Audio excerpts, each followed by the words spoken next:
Masangana zvekare kwataita paKulian TV channel yenyu chivitiviti chisina fee kana kuti favor chivitiviti chatinokupa nyaya chivitiviti chatinorova nhau kana kuti news kunge mwana aita musikanzwa kana uchingatosvika panapa ziva kuti wasangana nemufesi uya anosimudza ZANU-PF nenzeve kudai so achirovera pasi kuiti so kana iwewe uchinga wakafanana neni une chimonya ichocho mubrain chekuziva kuti unodedzera kuti pasi neZANU-PF yacho kubva makuseni kusvika manheru tanga nekulaika this video right now kuitira kuti ZANU-PF yacho iboikani kana chinge ndatouya kudai so ndine nyaya dzakawanda dzandoda ndingoti kavara ndava ndatongoenda yangu ingori gaga sanzaure kutema ugariri kwenkwasha munyowani so nyaya iri panapa yakamira kadai so rekedza ndingotanga nenyaya yamudhara Geza tobva tapinda kune dzimwe dziri kupisa mastreets tichitongoenda tichirudunuka takadaro. ZANU-PF March West has replaced CC member Terence Mukupe, who is in prison, and Blessed Geza expelled for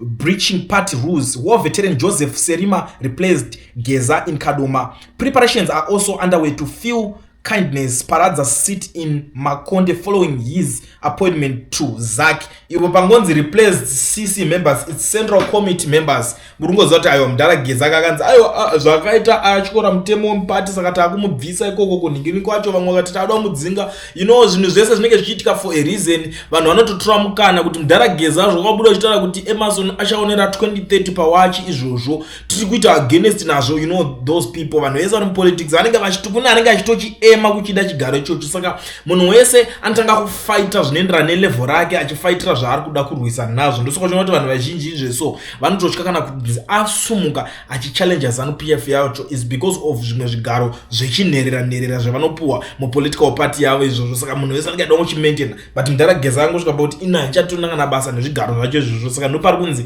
akureplace kwaiko zvinhu izvi tichitarisawo futi the other guy uyo Mukupe ari kunzi ari kureplace kwawo chake chaanga ari nenyaya yekuti akanga ari mukati anga ari muningirikene akasungwa ari ngozati munhu uri mujeri unenge wangonzi aiwa iwo ukaona nguva yareba uri muplaza hapana pekuti ungasiya chair isina akaigarira. You know these guys zvizhinji zvakaitika wakomana. You know I always tell you guys kana uchinge uri ZANU-PF ziva kuti mangwana unokopa dzingwa chete ende kana uchinge wapa dzingwa umwe munhu anenge achita sei achigara. But today I'm not here to talk about Terence Mukupe zvokudaro ndingotaurawo zvangu zvinhu zvinongoitika in general politics dziripo idzi usanyanya kukanganwa steri kana wachinzi uri pa any position even imimi vese muri kuZANU-PF you know what I'm saying right now kuti vazhinji venyu mutoni kana tumwe tunyaya tukangomirwonzi ukada uzongovabhaizira pavanenge vada kungonzi wakuda kubhaizira unobva wanzi quick wobva wanzi ibva ipapo chimhanya kana kuti tauda tokusunga unongoziva kuti ndo mashandira inoita even kana mudhara Geza chatakatodzwa kutobudisirwa yake yaitarwa nana ziyambi hanzi Geza takanzwa takadai and I was so disappointed in nyaya iyoyo but atakaitaura nezvayo dzanyaya dzekare. So for now tingotaura kuti zvoni hapana yakanyanya stereke yatiri kuningirina pane nyaya iri kuningirina now. Together tipinde pane imwe nyaya iri panapa. Zimbabwe bound cross border Mzansi express bus was involved in fatal accident early this morning after ramming into a stationary bus without warning signs parked on the roadside due to a breakdown on the North One bound highway near Messina, South Africa. The accident occurred when the bus hit a bakkie swerving into an oncoming lane where it crashed into the smaller of a truck that he had managed to avoid head-on collision.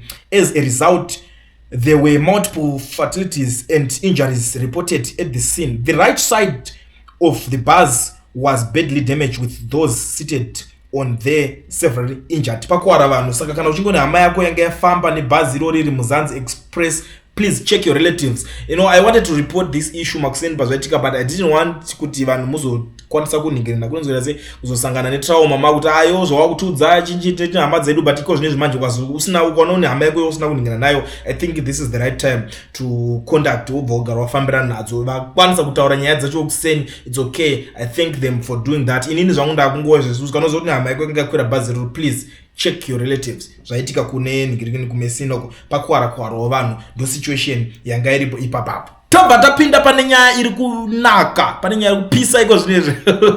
I think for the past 5 days vanhu manga muri kuenjoya unozozi kunakidzwa nenyaya so dzichibudikira ndo patichiti isusu papo tinodaidzwa tichinzwa pane nyaya dzinonakidza because isusu tinorova nyaya kunge tikurova mwana aita musikanzwa.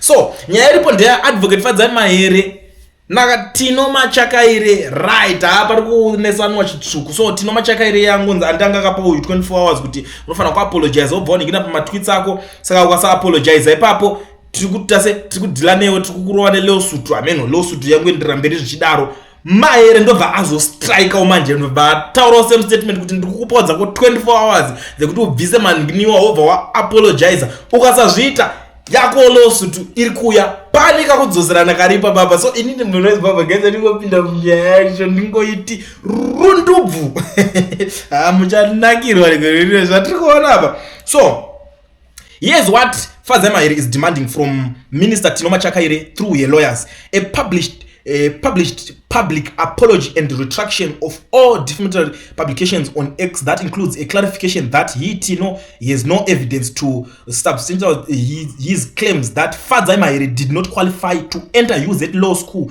gained entry there through corruption. Pane yakunzi ayo kama kangopinda zvenyu ku law school imemechi nenyaya kungopinda zvichi skillful kanzi ipapo pari kutodiwa kuti amuna umbone zvinhu zvamakataura kana mime mune umbo ayo rambai muchienderera nyumberi rambai makainyarira nyaya asi lawsuit iri kuya chematsenga dzungwa. I still remember last time zvakamboitika pane mwana akambotangana naFadzayi hanzi Fadzayi Mahere akazoita sei akaita sei ameno if you still remember nyaya iyo hamuri yeZimbabwe hanzi Fadzayi Mahere aizodiya banzi lawsuit akatombopuwa hanzi delete manikina kana kumba regero ndobva aregera banzi bo aifungidzira kuti ZANU-PF ichasvika ikanopindira. Pane dzimwe nyaya dzekuti kana dzanyaya dzekumakoti ku territory kwana Fadzayi Mahere and everyone knows that kuti koti kumataredzi mhosva ku territory ku law ku territory kwana Fadzayi Mahere ndo kwavanodaidzwa vachidaira ndo kwavo ndo chibasa chavo chavanotoshanda everyday ndo zvinotofidha mhuri dzavo. Saka ukada kutangana nemunhu kuti ndo zvinofidha mhuri dzake iwe wangoyo uri mafikizolo ku certain nyaya iyoyo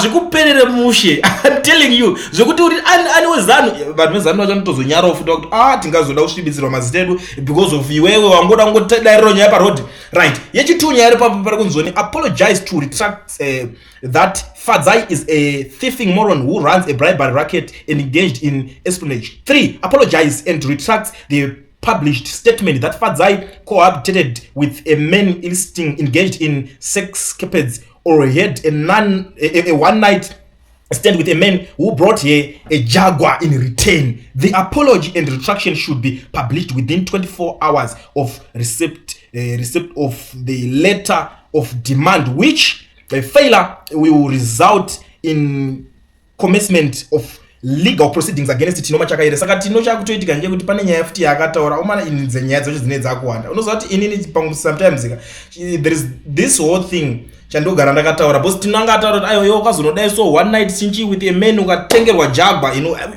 of course unokuchiza kuti munhu arifamba neJaguar mota nyama bango pombi meno munoiti chizita any name ramungadedza saka kunzi wakanorowa one night stand ne that man akakutengera. Sometimes inyaya dzekuti anenge ari makuhwa munenge musina proof unongovenga munhu kuti ayo because mota yakatengerwa nanenge but if there's no evidence hapana pekuti ungaziva kuti munhu ndiye anenge aita se amutengera mota iyoyo because vaenda unorowa one night nigirini vari vese imi. So this thing yandoda kuti ndidzidzise varume vekuZimbabwe imbomirai kubhefa kunge vana vadiki iyi ngaibatsire munhu wese.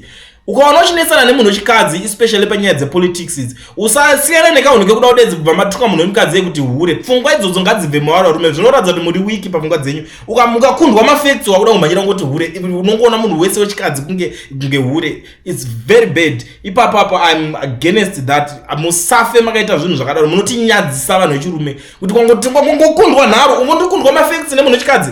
Sometimes unozati zvita vamwe varume real men akakundwa mafacts anozviaccept it's okay onyarara asvike pakuda unonongedzera munhu kuti hure what's that chii chakadaro ichocho but it's like vakazvijaira iyoyo nyaya yekuti hule ndo yakatsemurisa umwe nema100,000 waakati kuuya amene kwainozobva inenge yakuzobhadharwa nani. But it's very important muri yeZimbabwe kuti vanhu munge muchiningirika nyaya idzodzo. It's very important munyatsoziva kuti aiwa ukakumirwa pese poronedza munhu wechikadzi siyai kaunhu kekuda ngotukoti hule especially kana usina evidence yekusupporta zvinhu zvako zvokutaura kuti udaudza munhu kuti hule because mangwana nyaya yacho inokutenera inokubackfire. But I've said my own. Ndatokufura nepo ndatopedza unozoti ndekochi mechani chada kuti kudzeichi inga zvese ndakuudzai I know ndine imwe yandinofanira kuti ndikuudzei, but for now rekeza ndingogara ndingokuzivisai. Kune vanhu vese vari muSouth Africa uchida kuregister company usina work permit kana study permit, there is a guy ari kupedza masports anonzi Owen we-education research. Ndiye one munhu ari kukwanisa kuregistera company ukuvhura FNB business account usina work permit kana kuti study permit. And azaswera uchivhairirwa nevanhu kuti hauna bank account muSouth Africa mukore uno, iwe une passport. Kudhara ikoko tora namba dza Owen unoregisterwa company yako, torai endai munoita maquotation ikoko. Owen chibasa icho chichi anochigona, anopedza masports. So contact him on the numbers that are showing on the screen.